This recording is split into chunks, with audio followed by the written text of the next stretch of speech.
si salphise gabaa salphinaa si dhaabe akkuma durii kiyyarree wattee jette namticha namaa koruuf salphadhu ammallee ganaa rabbiin gabaa salphinaa si dhaabe ta'u ilmi dhiiraa kabajaa guddaa qaba si miidhus si dararus sitti tarus kabajaan itti yoo dubbatte maalibboo maalirraa dhalatteeti intala namaatii miti namarraa dhalatte yaaboo maaloo atiin kun dhiira ati dhiira jetti deddeebiftee dhiira gantaare maa jala ciiftare dhiira gantaane maa itti naaftee ganda nadhoo deemtee asiin baatee achiin galtee jettare jettee yoo dhiirummaan isaa siin ta'in yoo dhiirummaan isaa siin gammachiisin dhiisii deemi moo dirqama inni ofii keetitti muxummuxamtee dhufte gaafa duraan immoo amma si baafachiisa dhugaa hajjiin fayye sheeka bira deeme rabbiin bilisa isa baase ammallee immoo magartuu keettii fi atiin kuni boolla qotadha iddootti qotattan aniin kunuu isin dhiisaan jiru dhugaa.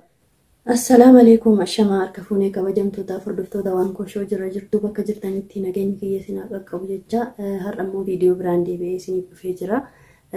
Viidiyoo kaleessa obboleessi keenya hajjiin gadhiise takka irratti jechuudha. Jaartiin hajjii gadhiiftee isa gadhiise garuu haalallaa maaliifuu teleefoonas waan hundarraa fudhattee waan jiruuf jechuudha. Ilmi garan dhufetti oguun deebi'u immoo rabbiin hajjii kana bilisa baasee abdii keenya kanallee bilisa nuuf baasa jennee rabbirraa eeggataa jirra jechuudha. Rabbi biratti immoo du'aayin keessanis nu biraa hin hafiini isiniin jedha hordoftootaaf kabajamtoota kiyya. Hedduun keessan ammallee naaf barreessatanii waa'ee abdii kana cinqamtanii biraan hafiinnaan jechaa jirtanii egaa yaa uummata kiyya anillee biraa hafaas hin jiru garuu waan takka oguun godhummoo oguun waanuma dhuma xumurarra gahee abdiin kun akkuma hajjii kana bilisa bahee guyyaan isinitti gammaddanis dhihoodha jechuudha. Maaliifiyyuu daruurii miti viidiyoo maruuni daruurii miti abdiinis ofirratti beekuun waan ta'eefidha malee callisee hin jiru isiniin jechuu barbaada asuma irrattis. Egaa ani har'a baay'ee gammadee jechuudha viidiyoo hajjiin gadhiise kanarratti hedduun gammadee namoonni akka kiyyaa gammaddanis hedduun jirtu jedhee yaada. Maaliifiyyuu namtittii siiriidhaan magaalaa kana waliin geesse rabbiin fashaleesse baatii ramadaana keessa gaahisteenis sharriinis yaani waan hunduu waan itti badudha. Isheen garuu waan hassaadummaan kuni siiriin kuni waan ishii aga dhumaatti ishii tajaajilu yookiin ishii fayyadu seete kana fayyadamte namoonni biraallee ishiirraa kana arganii irraa baratuu qabu jechuudha. Warreen ganda siirii fi ganda xonqaayee fi ganda maaniirra deddeeman kuni kana arganii barumsa guddaa fudhatu jedhee yaada.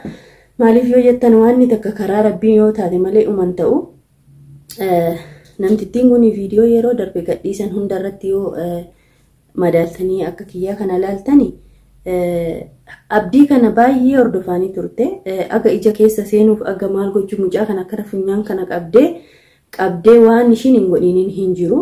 Kuni maaliif namatu irratti hubatee waa hin dubbanne malee an akka kiyyaatti hubadhee ture jechuudha. Maal hubatte yoo jettanii dhibbatti jaartiin hajjii abdiin ifeeti jechuudha. Fedha dhugaa fedha guddaa qabdiyyuu abdiirraa maaliifuu abdiirraa waan fuula dhabdeef abdii waan argachuu dadhabdeef karaa ittiin abdii kana qabattu yaaltee boolla meeqa qottee mucaan immoo tasgabbaadha. Akka ishiin yaaddeef osoo inni dogoggoree isaaf hajjiillee waliin buusuuf deemti ture. Inna kunis hin taane ofii ishiitii waa meeqa yaaltee dadhabnaan karaa biraa harka biraatiin amma namtittii goggogduu akka ishiitii fidattee jechuudha abdiitti. Inshaallah immoo rabbiin kana jaartii hajjii kana naa salphise inshaallah magartuus immoo ni salphisa jedheen abdii guddaa qabaa jechuudha. Rabbirraa abdiin hin dhumattu. Isiniin kunillee akkasiin gubattan garaan keessan hundi keessan gubattanii cinqamtanii waa'ee abdii kana ijoolleen baay'een dhugaa galatoomaa isiniin jedhan irra deddeebi'ee jechuudha. Ijoolleen hedduun illee bilbila keenyaan jettanii jirtanii bilbila kiyya isiniif maxxansuun xiqqoo natti ulfaate yoo barbaaddan garuu karaa feesbuuka kiyya na dubbisuu ni dandeessanii isiniin jedha. Hordoftootaaf kabajamtoota kiyyaa garuu immoo waan abdiin isiniin yaaddessiini anatu aga danda'e godha jechuudha. Nama biratti yaa rabbuma nama gargaara. Rabbii birattis namnis inuma nama fayyada. Isin hundi keessanu akka amantaa keessanitti namiin abdii jaallattanii abdii kabajan immoo du'aa godhaaf isiniin jedha. Egaa abdii fi hajjiin siirii jabduu keessa turani. Hajjiin kun dhiirummaa ni qaba. Dubartii nama gad jedhee hin beeknedha. Isin hunduu ni beektanii. Inkwaan zibaala goodaa dhuftee mana caaltuu keessa utaaltu kanaa mitiiti. Haadha daa'ima sanaafuu harkaan kennine ture. Akkaataatti dubartoota meeqa dogoggorsiisaa turellee ni beektanii hundi keessanuu kana jedhee isinitti waa hundaa walumaan waan argaa turreef jechuudha hordoftootaaf kabajamtoota kiyya. Garuu namtittiin qawsiin kun immoo amma sagaluma ishii sagaleen ishii akka qorqoorroo kana mataa keessa nayyanii dhuga. Namiin dubartiin akkana qaaqxu maali? Dubartiin tasgabbii malee qaaqxu akkana godhatte ani iddootti guddattes akkaataa ishiitti guddattes rabbiin haa beeku. Gizee tokko warriin kun adabaan guddisee ijoolleen ala baateellee baallaqnu ni jirti. Egaa kanas ta'e sanis warra ishiittiin abaaramaa jechuudha namtittii kana. Biyaansi yaani ija kana akkana dhofkattee kuni iqaama jechuun yaani kabajaa guddaadha uummata musliimaa biratti. Kanama asirra keewwattee ramadaanni jechuun maalidha jettee ramadaana jechuun maali kuni Yihudaadha taate intala namaadha taate Allahu alam. Namni fuula hidhatee deemu kun dubbii guddaa qaba yeroo baay'ee ni sodaadha. Namni iftoominaan hin deemne duuba isaa waa hedduu jira. Kan kana olis wanti jira jennee yaannullee hin qabnu. Biyaansi akka dubartii takkaatti tasgabbooftee haasa'uu hin dandeenye. Mucattiin ima iyyiitii, ima maraattii, ima urgufamti. Rabbiin dubartii akkasii nama keessaa haa dhabamsiisuu maaliifu nama wajjin dubartii jedhamtee lakkaawwamti jechuudha uummata kiyya. Egaa hajjii kana akkatti ishiin gadi cabsite akkatti ishiin gadi akka nadhoo kanatti nadhoo jetteen bar nadhoo. Egaa nadhoo ta'e yaa obboleettii kiyya akkamitti heerumte ilma dhiiraati jettee itti heerumte afaan kuni yaani namni gizee takka akkuma nyaate gadi haaqqisuun kun dhugaa nama jibbisiisa. Fedhee ta'u ilmi dhiiraa kabajaa guddaa qaba. Si miidhus, si dararus, sitti tarus kabajaan itti yoo dubbatte maalibboo maalirraa dhalatteeti? Intala namaati miti namarraa dhalatte yaaboo maaloo atiin kun dhiira ati dhiira jetti deddeebiftee dhiira gantaane maa jala ciiftare? Dhiira gantaane maa itti naaftee ganda nadhoo deemtee asiin baatee achiin galtee jettare? Yoo dhiirummaan isaa siin ta'in yoo dhiirummaan isaa siin gammachiisin dhiisii deemi moo dirqamaan achisi kaa'inni ofii keetitti muxummuxamtee dhufte gaafa duraallee. Way gudee akkamitti namni jechoota akkasii fayyadama dhugaan inni saalfadhe dubartii ta'uu kiyyatti inni saalfadhe jechoota ishiin fayyadamtu akka ishiin itti godhattu akka ishiin ol utaalte gad utaaltu kana rabbi akkas nama urgufin sheexana keessa jirutu urgufa malee kun nagaadhaan immoo urgufamaa hin jirtu dhugaa. Innaan hedduun gammade mataa keessi ciree ganaa hajjiin amma shirri kee fi xaxaan kee morri kee irraa yaa'ee jira mucaa. Hajjiin hajjii duriitti deebi'ee jira. Ammadha kanatti dheemfite jalaa deemuu qabdu akkuma durii sana urgufame hajjiirra baay'attee ilma si caccabsee inni daaraa si gochuu baannaan. Si'iriin kee eessaanuu siin ga'u osoo beekte rabbi kee. Kadura balleesse naa dhiisettee ramadaanuma kana keessa rabbi kadhaturra ati ganaa ramadaana keessa ramadaanni jechuun maalidha? Yihudaan akka kee kanan qaaqu yaabu amantaa hin qabdu. Namummaa hin qabdu. Dubartummaa hin qabdu kun sheexana lagaa baate dhugaa. Sheexanumatu ol ba'e malee kun intala namaa natti fakkaata. Tuffiin ishii, gochaan ishii bakka likiskisiidha kun dhugaa likiskisii ani ramadaana keessan akkanani miira keessa galullee na godhaa jirti dhugaa. Rabbi naaf haa dhiisu. Maraataa fana maraanne nullee mataan nu tuqame dhugaa.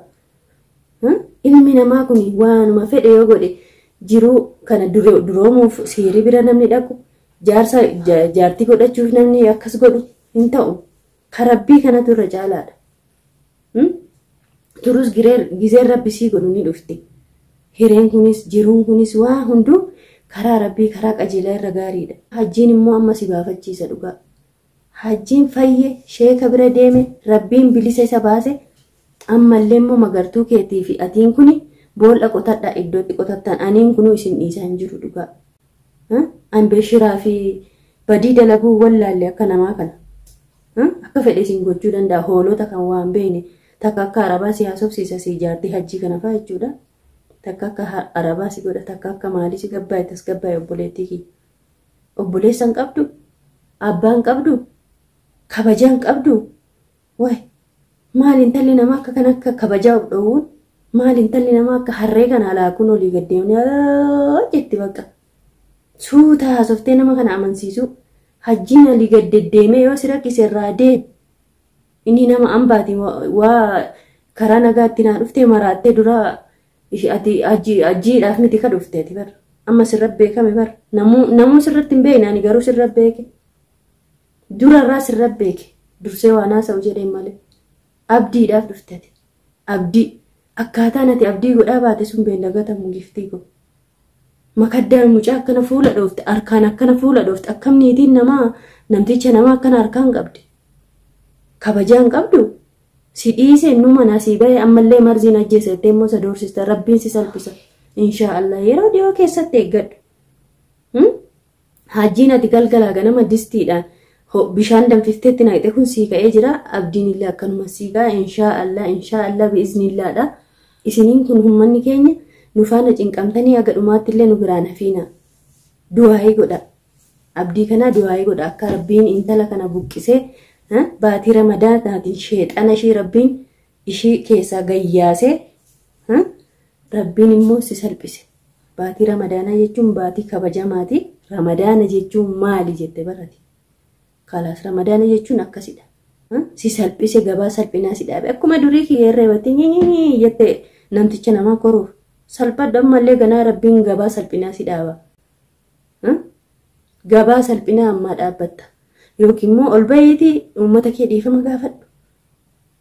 Nama sodaatiin rabbi keeyyuu ofirratti hin sodaanne ilma namaa kana sharrii fi xaxaa fi siirii keetiin biyya balleessite yoo dhugaan gootee dhibbaan immoo akka gootee nama olii gadi burjaajessaa jirtu kunuunuma agarra.